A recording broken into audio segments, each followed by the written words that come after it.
Thank you. Okay. Yeah, thank you for the introduction and welcome to my talk about macOS malware analysis. So first, a small disclaimer. This talk is not about finding bugs in the macOS operating system or writing crazy exploit like we just see in my Teamstar. I will leave that to the other guys. But it's more meant for people who are new to macOS, want to learn something about the operating system from the perspective of the malware analysts, how the kernel works internally, and we will look at some real-world malware samples and behavior patterns. So I'm basically providing you with some context for the talks we just saw, some background information. So first, some words about me. My name is Felix Seele. I'm a technical lead at VMware, where I'm responsible for the dynamic analysis engine of the VMware malware sandbox. During my master's thesis, I developed the first hypervisor-based macOS malware sandbox, which is now a commercial part as part of the VMware analyzer. And this was my entry into the world of macOS internals. I was a Mac user before. I also created some applications for the iPhone or the Mac. But I never had to look under the hood, how the kernel works, how the system works internally. So I've learned a lot in the past years, and in this talk I want to share some of that knowledge with you and hope you find it interesting. Let's start. So how is this talk structured? So we will work our way from the very core of the Apple, the XNU kernel, to the outer layers. And we will actually start at the hypervisor level. I want to give you a brief introduction about how hypervisor-based sandboxes work and why we require a very detailed knowledge of the macOS kernel to build a sandbox. And then we look at the macOS kernel itself, how it is structured, some essential primitives, especially inter-process communication. And finally, we will switch to user space, look at some of the built-in security mechanisms provided by Apple to defeat malware, and how we will see how effective they are or not. And finally, I want to give you some practical introduction to macOS malware analysis and show common behavior patterns of real-world malware.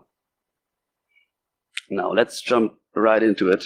So to understand why we need such a low-level knowledge of the kernel, I first want to briefly explain how sandboxes work. Usually, malware sandboxes are based on virtual machines. So you set up a VM which closely resembles a machine in your company, for example. You drop a sample into it, let it execute and observe its behavior. Contrary to static AV, this is not based on signatures and heuristics, but you really look at the behavior and judge if it's a malicious sample or not. And the problem is that on the one hand, you don't want any agent in the VM itself. You don't want any monitoring to be present because it could be detected by the malware. But on the other hand, you also have insight into the operating system to see what processes are running and so on. And one way to accomplish this insight into the VM is to use or abuse a feature called second-level page table translation or two-dimensional paging, TDP, and we will see how that works. I will explain that now. So inside a VM, or actually on every regular host, bare metal or VM, we have processes running, and each process has its own virtual address space. And the operating system sets up page tables so that the MMU can translate virtual addresses to physical addresses. And we do this to isolate processes against each other so that they can't access data which they not own. So, but because in a virtualized scenario, we have many VMs running on the same host, and these VMs should not be able to access their memory as well. And they also should not be able to access the host memory. So they can't be allowed to access host memory directly. So what we do to mitigate this, we introduce another set of page tables. They're called the second-level page tables. They are created and managed by the hypervisor, and they map the memory which the guest sees as physical to the real physical memory of the host. The second-level page tables look very similar to the regular page tables, and they also have permission bits. So, for example, here we have a page which is mapped readable and executable, which is usually the case for code sections. And this page is executable in both the VM and in the hypervisor page tables. But now if we remove the executable bit in the hypervisor, what happens now if a program inside the VM tries to execute code on that specific page, this will cause a page fault. And the control will be transferred to the hypervisor.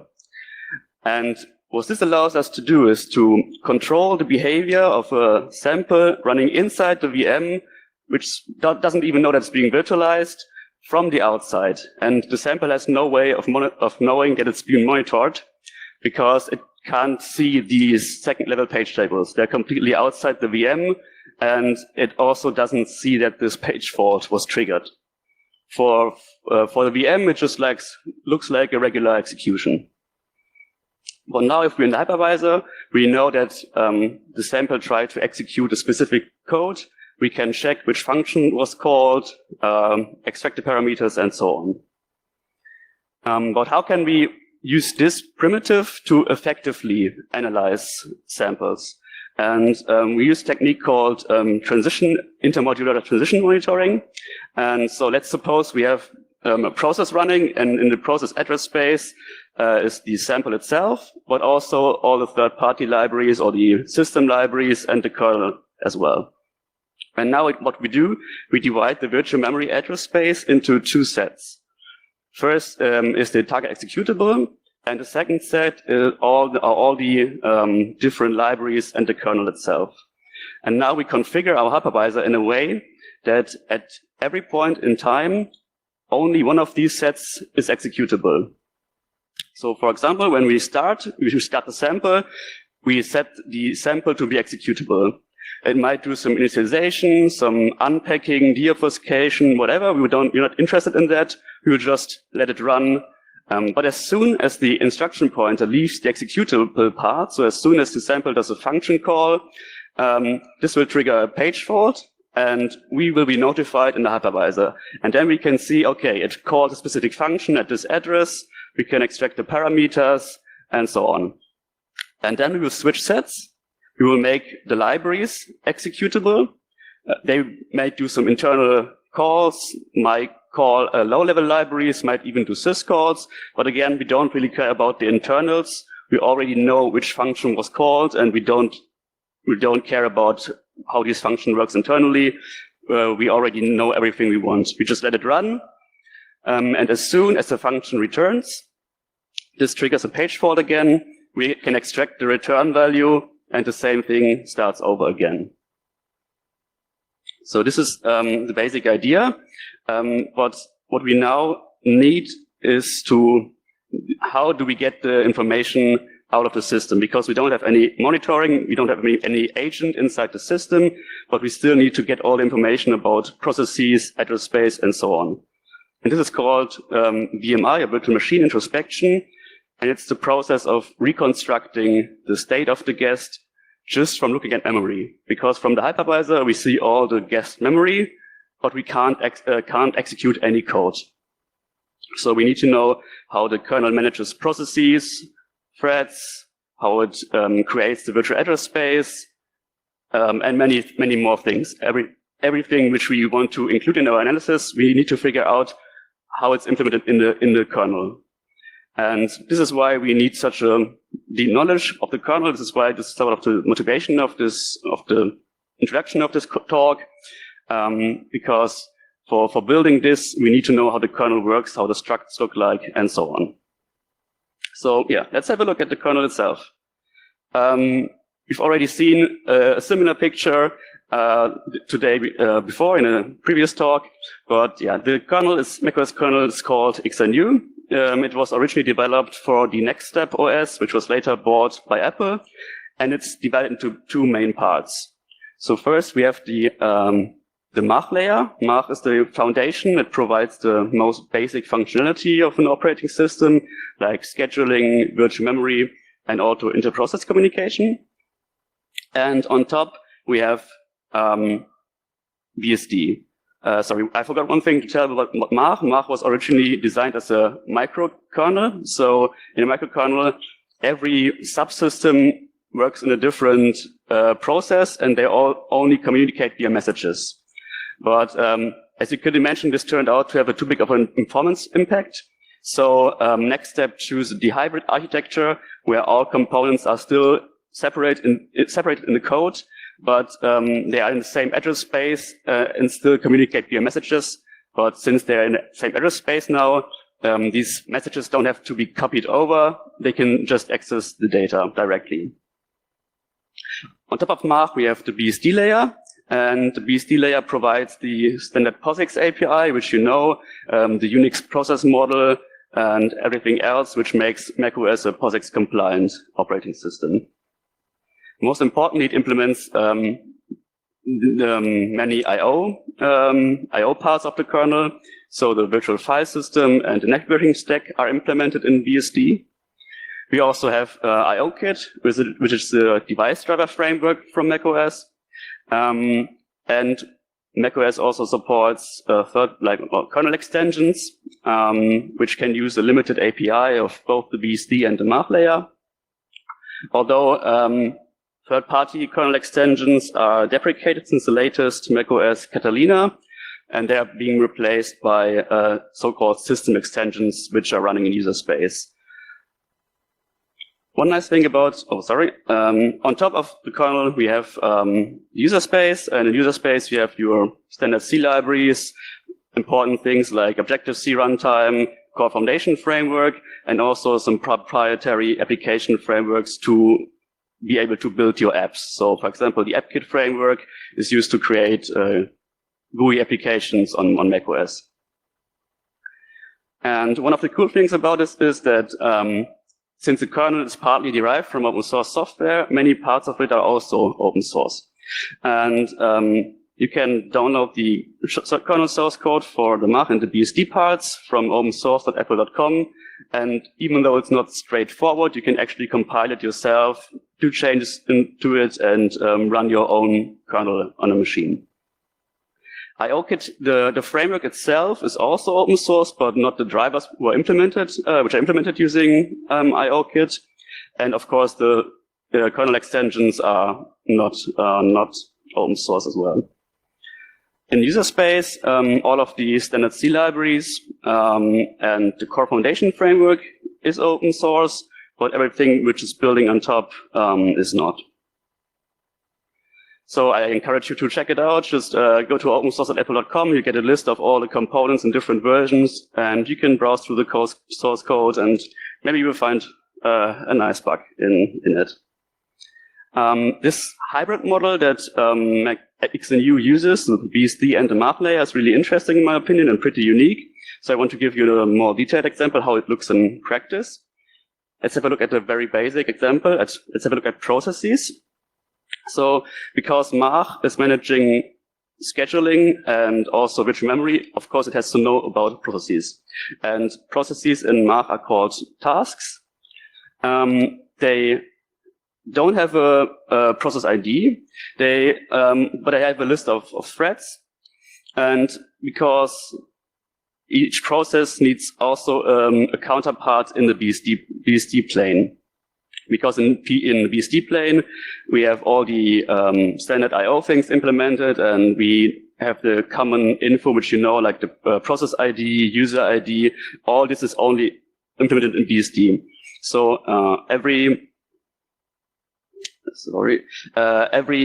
process has this opaque pointer, the BSD info pointer, and it points to the corresponding process struct in the BSD layer. And the same is true for threads. And for Mach, these are just opaque pointers because the basic idea was that Mach is always the fundamental base system of an operating system, and you can build your own layer on top, like they did with BSD.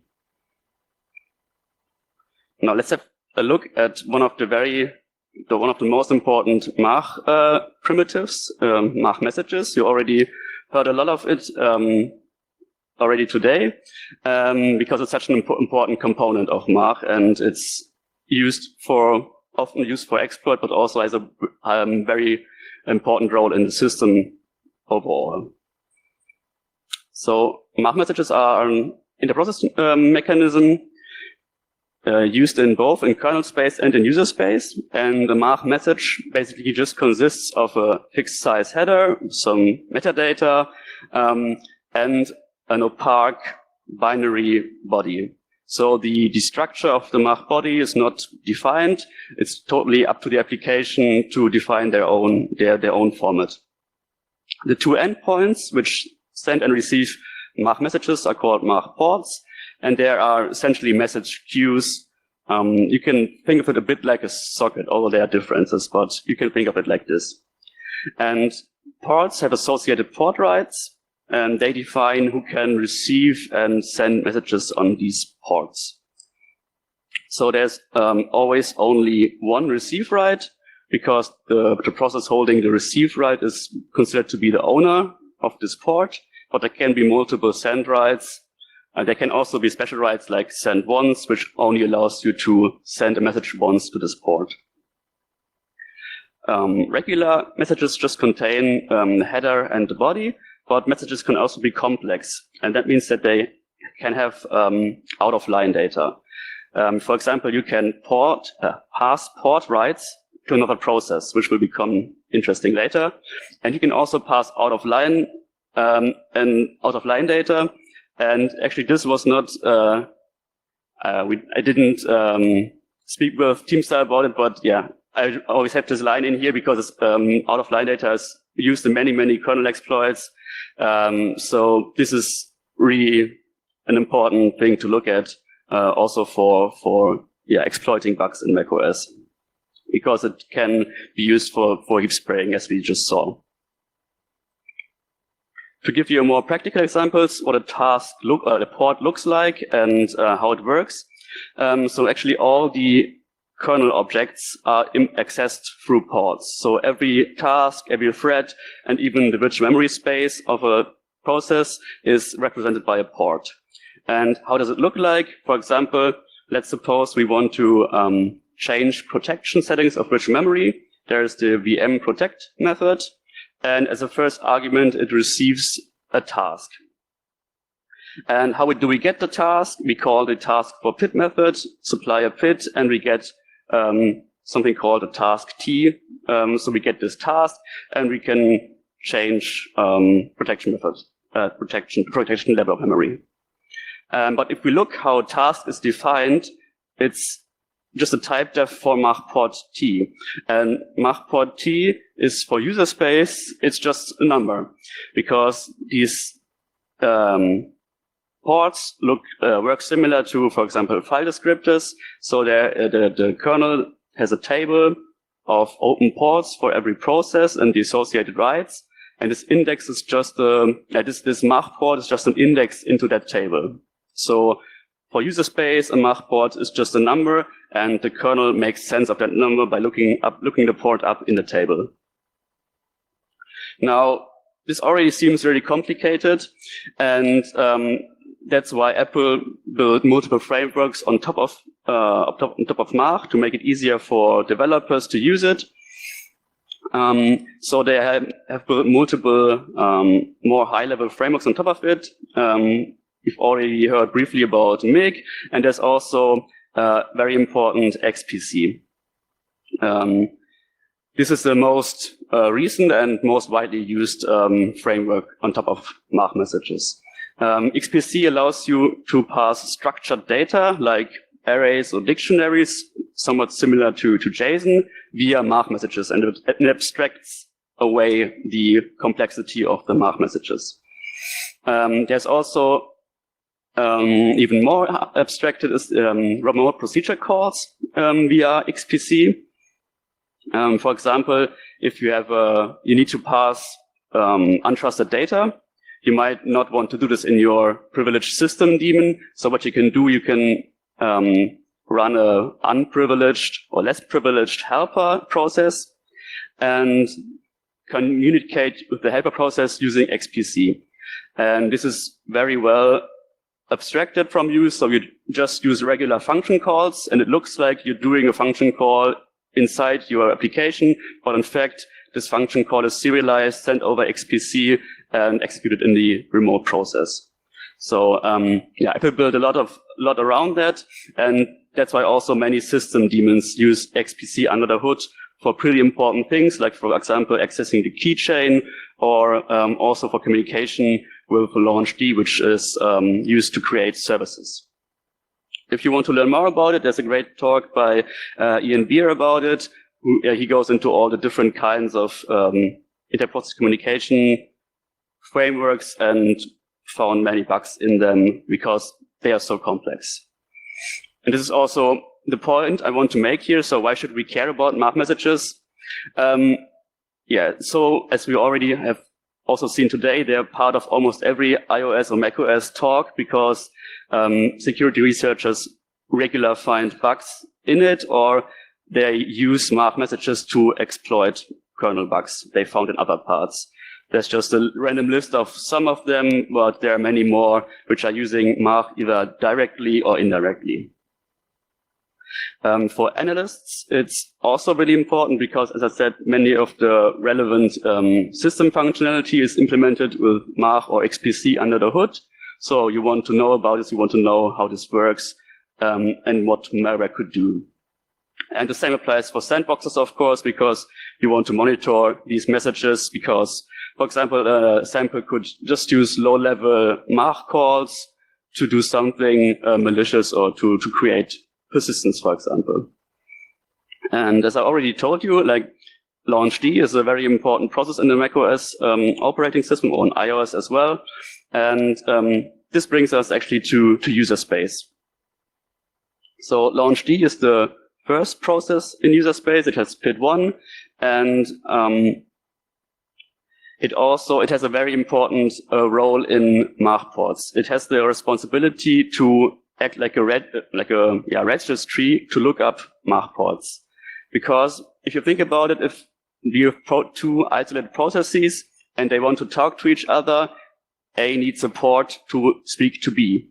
But how does A get a send right in the first place? How does it communicate with the process it doesn't know, and it's not, they are not connected yet. This is what LaunchD is for, or one of the responsibilities LaunchD has. So what you can do is you use the bootstrap check-in function, and you can register a server with some label and have it receive messages on this port. And then in the second process, you can look up the service by using the same identifier, and then LaunchD actually takes care of connecting these two processes so that they can talk to each other. And this also means that every process needs to have an initial port to LaunchD, because how will it talk to LaunchD then? And this is called the bootstrap port. It's created upon process creation, so that every process can talk to LaunchD to get other ports. LaunchD is mainly responsible, as the name says, for starting other processes. So, for example, it manages launch daemons and launch agents, which is the name for background services on macOS. It's responsible for opening files. So every time in the Finder you click on a document or an application, this is actually launched by LaunchD.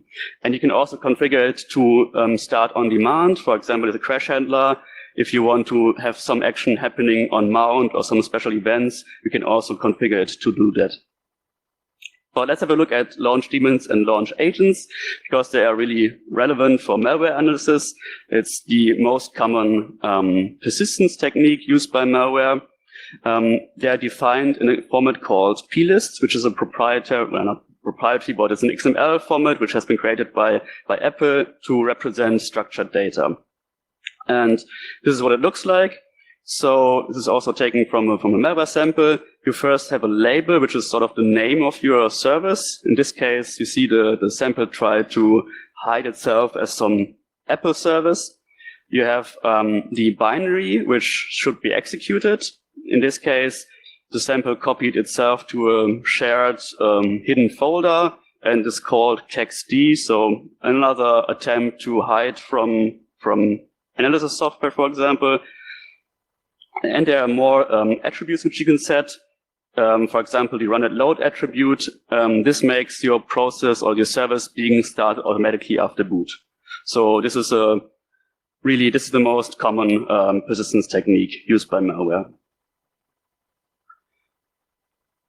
Now let's have a look at some of the security mechanisms which Apple implemented to prevent you being infected. So first there is System Integrity Protection, SIP, and it was introduced in 2015 with El Capitan. It's also called ruleless because it effectively restricts the abilities of the root user. Even as root, you can't do certain things. And there are three main protections implemented by SIP.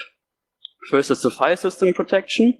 So you can mark directories or files as protected, and then even as root, you can only read them. You cannot write them, you cannot delete them. And this applies for some of the important system directories like /bin or /system.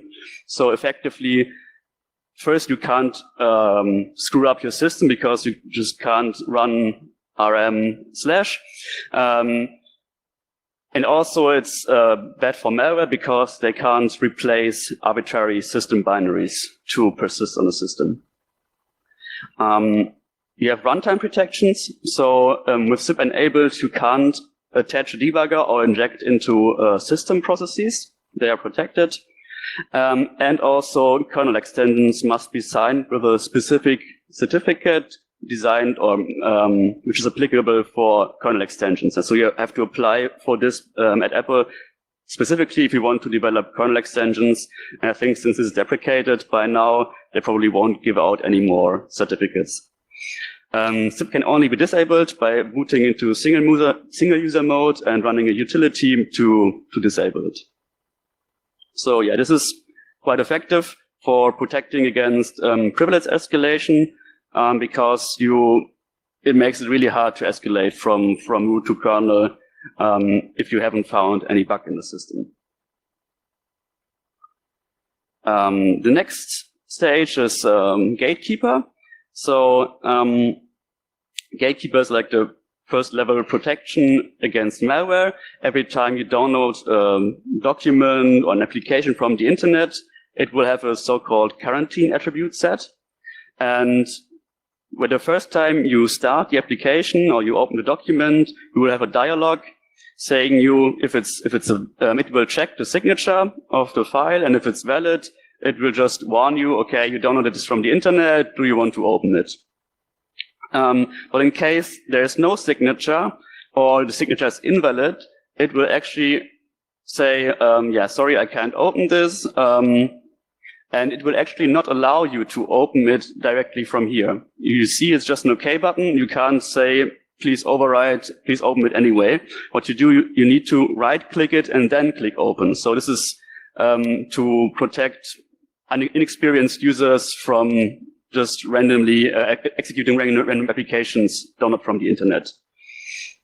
On the other hand, many software developers also distribute their software unsigned. So as a Mac user, you're still used to this dialog, and many users will probably still just click it away and open it anyway because they're used to it even by legitimate software. How is Gatekeeper implemented? I hope, yeah, it's quite big. So you can see it. There's this com.apple.quarantine attribute in the extended attributes of the file system. And if this is set, there's just metadata, which application downloaded this file. And if this attribute is set, Gatekeeper will trigger and will check signatures and so on. But very important that this is an opt-in mechanism. So browsers have to set this attribute explicitly on every file they download. And there are some command line utilities, like curl, for example, they don't set this attribute. So you can still execute applications then. Also built into Gatekeeper is xprotect. And xprotect checks for known malware signatures. So in this dialog, you can see it says Apple checked it for malicious software and none was detected. So they are scanning the binaries for known malware signatures, and if they found a match, they will tell you the file can't be opened, you should move it to the trash. Interestingly, even since Apple knows you downloaded malware, they don't tell it. So they just say, okay, this can't be opened, maybe it's damaged, just delete it. They don't use the term malware or virus, probably because they don't want to scare the users and they want to preserve the myth that there is no macOS malware. So they just don't, they know it, but they don't tell you. Xprotect is implemented using binary signatures. So what you can see here is similar to Java rules. It's just static binary patterns with some placeholders in between. So it's a very basic mechanism.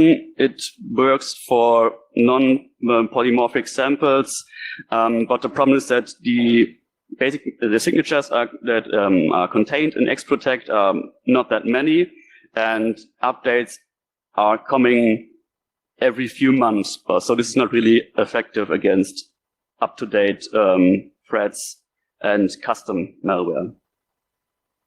Up until the latest version, Xprotect was only applied to quarantine files and only at first launch. This changed in the latest version, so they noticed that it wasn't really useful or not that useful. Now, malicious content scans, so Xprotect is done from on all executables, no matter how they are launched and where they are from. And signature checks are still done only in quarantine file. And there's a very important last row, notarization. Notarization is a new thing required by Apple. So nowadays, signing your application with a valid certificate is not enough. You have to notarize it. And what this means is that you need to upload your application to Apple. They will run some basic checks, whatever, we don't know what they do. And then they will, in a few minutes, they will return to you like a digital receipt or ticket you can attach to your app to show the OS, okay, this was actually checked by Apple. And since you now have to upload your application, you don't have to just sign it locally, but you have to upload it to Apple. They can build a huge archive of all the software that's running on Macs all over the world. So that gives them a good leverage. Let's see how effective this mechanism is in the future. There's just another tool to protect you against malware. So it's called Malware Removal Tool, MRT. It's also not marketed anywhere. And it's opposed to Gatekeeper, who runs at first launch. It's supposed to scan the system periodically and find malware. Interestingly, it hasn't been used. It has also been used for non-malware. Maybe you remember the Zoom incident last year. There was this conferencing software which has a really serious bug in its client. So just a malicious website could initiate a conference call, and the camera would enable without the user consenting to it or knowing about it. So, and Apple actually pushed the signature for this conferencing client into MRT, and so they basically by using this, they remotely wiped the software from all of their customers' machines.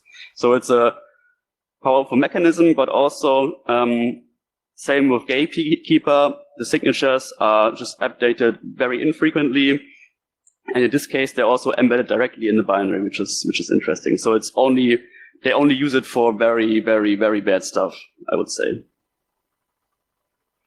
Now, yeah, let's have a look at some real-world malware. First, I want to give like a practical introduction to macOS malware analysis and show you some tools which you can use to get into it. So, of course, all your favorite disassemblers like IDA, Radare, Binary Ginger, and so on, they support the macOS binary format. But there's also a popular disassembler among macOS called Hopper.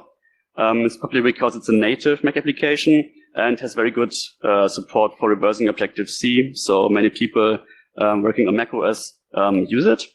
But even without a disassembler, you still have a lot of tools at your tool belt. You can use many of the built-in command line tools, and there are also some third-party command line tools to do basic binary inspection. On the dynamic side, you can use the LLDB debugger. There's a tracing facility built into the macOS kernel called dtrace, so you can use it to trace system calls and file system usage. You can use hooking engines like Frida or third-party monitoring tools, for example, to monitor for persistence or a firewall to monitor for network traffic. And of course, you can also use a sandbox to analyze malware dynamically. Now, I already talked about the macOS binary format, so let's look into it. It's called macO, and it has a fixed 4-byte magic, which is different for 32 and 64-bit. And macO files can also be fed. That means that they can contain multiple architectures in one file. But nowadays, since Apple has moved away from 32-bit, obviously, most of the files are just 64-bit only. The structure is pretty simple. There's a fixed size header and then a list of load commands. And load commands are the most important part of the macO file. They contain information about all the content, about the segments, the sections. They contain information about import and exported symbols, code signing info, and so on. One of the most important programming languages when looking at macOS malware is Objective-C. Objective-C is a very dynamic, object-oriented programming language, and it's a superset of C, which means you can still mix and match Objective-C and C code, which is also something many people do. If they are too lazy to look up the correct Objective-C function, they would just use C because they know it and it's easier for some. This is what Objective-C code looks like. It's a bit weird. The syntax is a bit weird with the brackets, but you can get used to it. And actually, the dynamic, the amount of because Objective-C is so dynamic, it's also a good thing for reversing, because the Objective-C uses a runtime to dispatch all calls. So every time you call a method on an object, this is dispatched through the Objective-C runtime. And for this reason, the runtime must know which classes exist with methods they have and so on. So if you write your own application in Objective-C, you write your own classes, the compiler will create some special metadata contained in the data region of the binary, and it will contain information for the runtime about how your classes look like, what functions they have, what the names of the classes is. Even the instance variables of the classes will in some cases be inside of this metadata.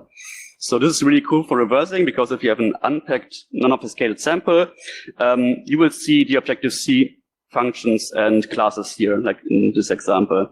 Of course, you can still, like the author tried to do here, you can still scramble up the name. So this is just random chars. But the entry points will be there, and in this case, you see also the method names, so you can already guess what this function is doing. Other common programming languages are for example, Swift.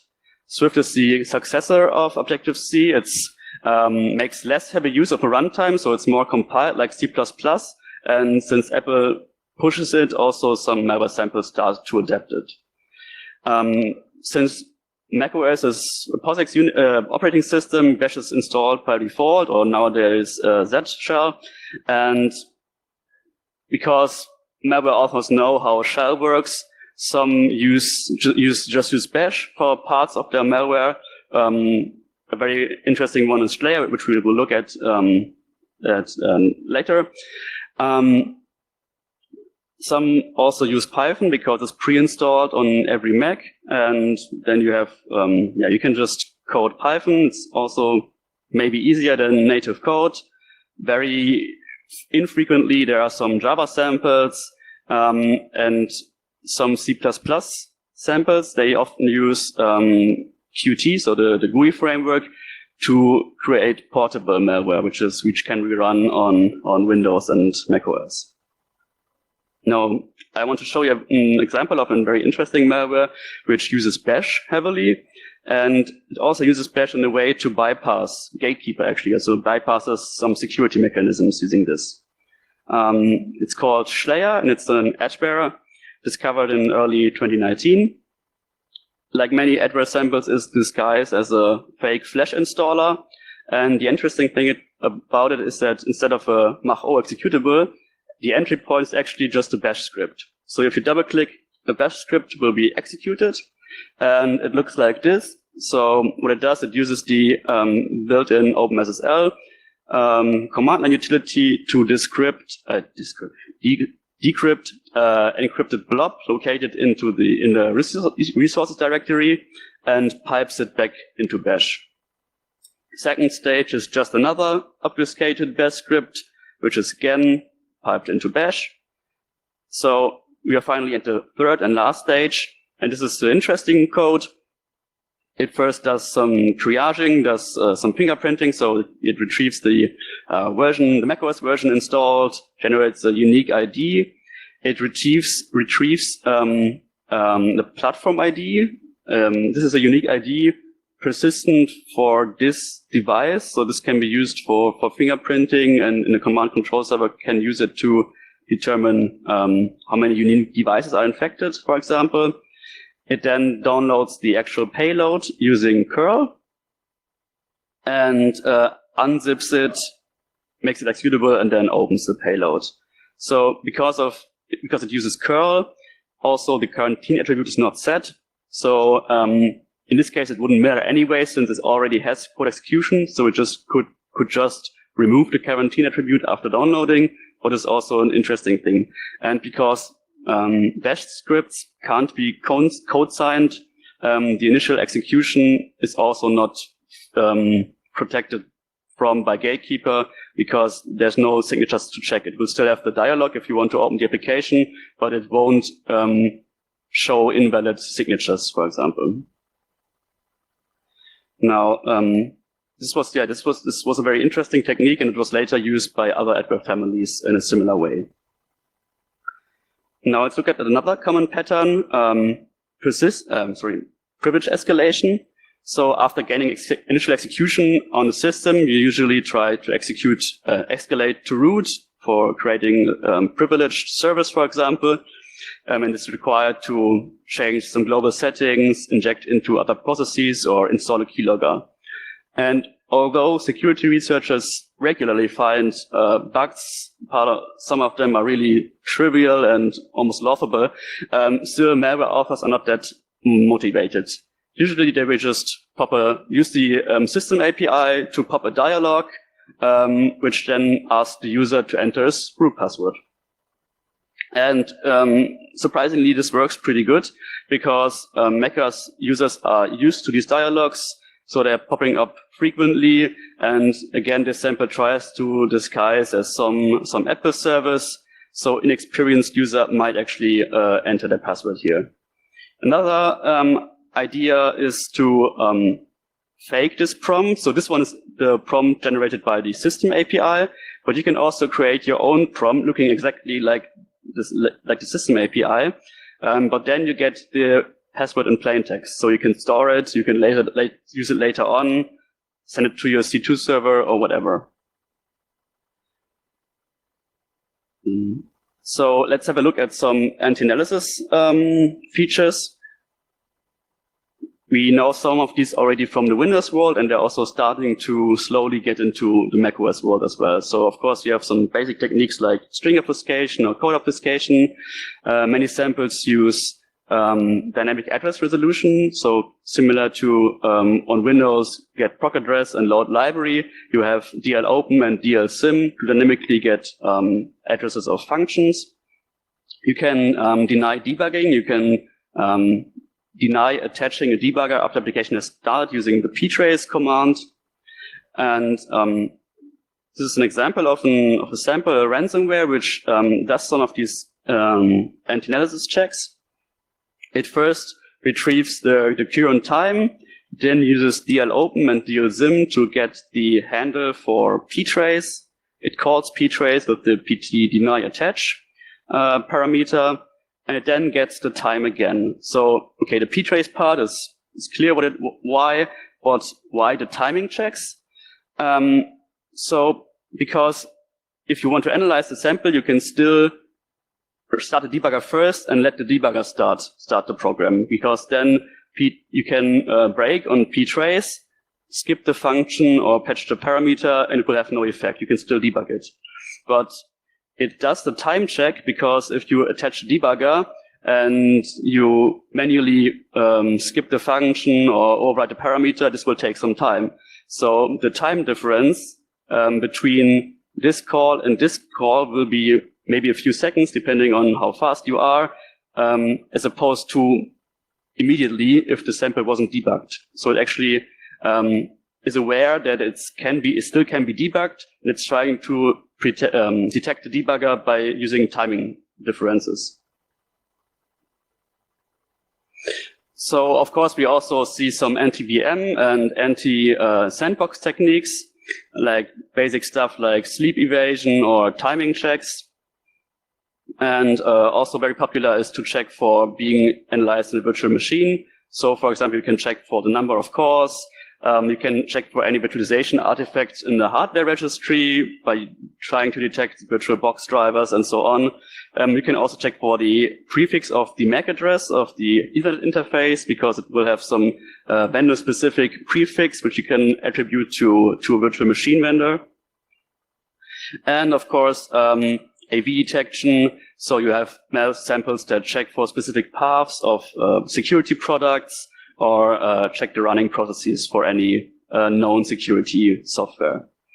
Lately, we've also seen some packed samples. So many of them use UPX, which is a open source packer available for Windows, macOS, and maybe also Linux. I'm not sure. Some do a little bit more effort, and they create a custom version of UPX, which can't be unpacked with the stock version, which is cool. There's also VM Protect, the popular packer from the Windows world, now supporting macOS, even though I haven't seen a sample using it in a while, so let's see. And very rarely we see some custom packers. And I want to show you an example of a custom packer which has been called in the wild. This is from the install core. It's also, again, adware sample. And if you load the application up in IDA, and the entry point is somewhere here, you see there's one instruction which could be valid, but the rest is just garbage. So yeah, this looks like an obfuscated sample, but if you run the executable, it still works. Even though the entry point is garbage, it still executes fine. How did they do it? And you might wonder, and as I said, nice thing about Objective-C is that it will turn up in the symbol table. And if we look closely in the function window of IDA, we see that there are some Objective-C functions. And two of them actually are called load. And these load functions are special functions. They're called initializers, and they're called by the runtime before the entry point is executed. So you can use this to run code before the actual entry point to do deobfuscation. And this is exactly what they did. If you look at the second of these load methods, you can see a routine which looks like this. So we have some input bytes, we have a loop, and then we have output. And this looks like a pretty standard deobfuscation routine. So let's look at it in debugger. And yes, if we look at the memory area, after each iteration, 1 byte is patched with a fixed XOR key. And this, what comes out of this is what looks like an ASCII encoded 128 decryption key. So it's an interesting choice to encode it into ASCII, but why not? And this key is then fed into a much larger decryption routine. And somewhere in that decryption routine, there's a call to VM Protect. So as we already saw, VM Protect can be used to change the memory permissions of virtual memory. And in this case, they're setting it to I don't see it right. New project. I don't see it right. They're setting it to 7. Yeah. So they're setting it to readable, writable, and executable to be able to unpack their code into executable memory. And if we skip behind this obfuscation routine and look at the entry point again in the debugger, yes, we see it has been decrypted, and now it contains valid information. So yeah, this is an example of a more invasive, more difficult to reverse engineer malware because it uses custom packer, custom deobfuscation. This is actually the output of the VMware analyzer, because the Sandbox is basically the perfect way to analyze such a sample, because as I already told you, we just let the sample run. So if it has heavy obfuscation, we will just let it deobfuscate itself, and we can dump the memory of the unpacked executable afterwards. So what you can see here is actually in the Sandbox, we only see the VM protect call, and afterwards we already see all the function calls of the initialization of the runtime. So this is already sample code. So we don't see all the decryption and the deobfuscation. It's just the calls made by the sample. And we can also dump the memory and get the unpacked executable afterwards. So if you want to learn more about this, there's also a talk about, I think not this particular sample, but a very similar sample by a Sophos researcher. So there's a link below if you want to read more about it. Cool. That's it for my talk. So I hope you got the impression that it's worth also looking beyond the Windows world into macOS operating system. I personally think that the architecture of the macOS kernel is pretty interesting and unique. And as you may also notice, it's a common theme that the built-in security provided by Apple is, I wouldn't say useless, but it's not that effective. It was improved in the latest operating system version by adding more checks, but still these signatures lag behind, so they are not a real good protection against live threats or targeted threats. macOS malware has become more sophisticated in the last years by, for example, using more techniques from the Windows world, but it's still very basic in other regards. For example, privilege escalation. Until now, we haven't seen using the abuse of bugs to escalate privileges. It's mostly just ask the user, and they will give you the password. And also, as you may have noticed, many of the more sophisticated samples were actually adware samples. So this has become a common theme. These adware families are on the rise. There seems to be a lot of money in it. So they have a lot of money to invest into developers. And these samples are actually pretty sophisticated as opposed to the regular malware. Cool. Yeah, that's it from my side. Thank you for your attention. If you want to learn more about it, ask now or come to me later.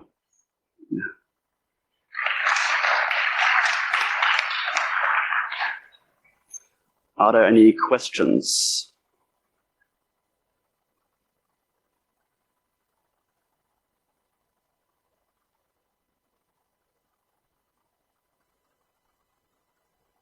There's one.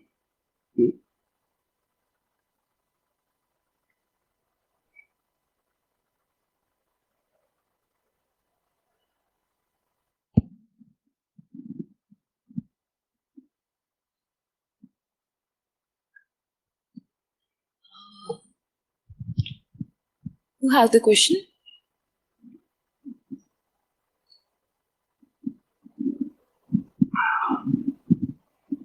You just showed that the slides related to the entry point. I mean, like you said about packing and unpacking. Can you just tell more about it? Like, how do you basically identify which unpacking thing to use, unpacker to use? Okay, yeah. So you just open it up, or do you mean the basic process of how to analyze this kind of samples? Yeah. So the entry point is just you just open it up first, and you see, okay, this can't be executed like this. So the sample, if it just jumps into the entry point, it will crash. It doesn't work. So there has to be some way that they're executing code before the entry point. And then you need to think about methods how they can achieve that. So you look at the MAC headers. There are different metadata fields where initializers can be registered. and also these Objective-C initializers, and then you know, okay, let's try set a breakpoint there, and then you go into the debugger and go into these functions and step through them to see what they're doing, and then if you see such a loop like this, you already know, okay, this looks like some deobfuscation, and then you need to try to figure out what the end of this deobfuscation routine is.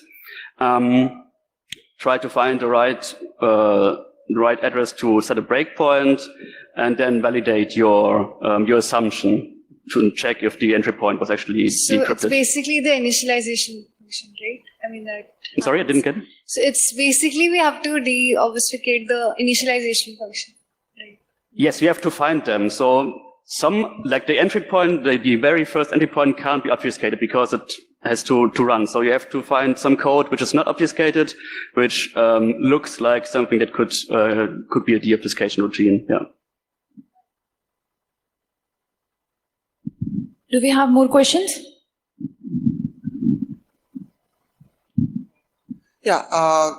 So now that you mentioned that, so there are malwares on macOS are on the rise, but they are not that sophisticated, and the protection that is provided by the platform is for now rudimentary. So is there any recommendation as to how to protect if that given protection is not enough? Yes, I can have some recommendations. There's a great suite of tools created by a guy called Patrick Wardle. He has some third-party security tools.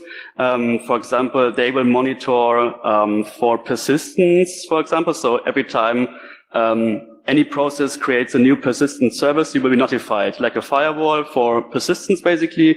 So when you infected yourself, you will see that, okay, some process just tried to install a service, and if it's not legitimate, you should better have a look into it. And the same he also has for like a firewall. Firewall is already also a very good thing. Little Snitch or Lockblock, I think it's called, the free variant. You will see network traffic by the malware, and if you have some suspicious process, better check it. So yeah, the general recommendation is to first, of course, common sense. Don't download any applications. Don't follow any instructions telling you to disable mitigations. Just use your common sense, and then also have like some third-party monitoring tools installed. Okay. One more question. So, like the Slayer, right? It uses Bash. Yeah. So, I mean, to protect something like that, Windows introduced signing PowerShell scripts. Mm-hmm. So, is there something going on by Apple as well to sign those scripts? I'm not aware of it, no. So there's something called Apple script, and I think these Apple scripts, they can be signed, but I'm not aware that Bash scripts can be signed, no. Oh, thank you.